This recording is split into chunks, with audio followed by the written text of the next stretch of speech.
পিসি মানে কি কয়েকটা জেনারেশনের কাছে বাঙালির আবেগ।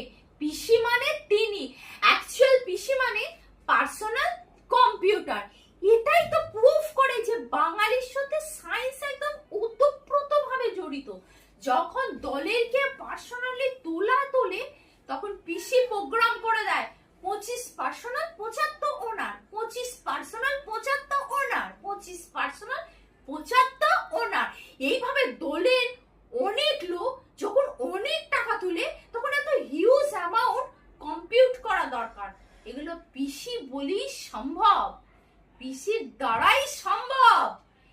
ওই জন্যই মনে হয় সিপিএম পিসি আরে না মানে কম্পিউটারের বিরোধিতা করেছিল। এখন তো দেখছি ছোট থেকে স্কুলগুলোতে সব ট্যাব দিয়ে দিচ্ছে। তার মানে কি বোঝাতে চাইছে? আমার মেয়ে হয়তো স্কুলে পড়ছে, এ বুঝি তুই ট্যাব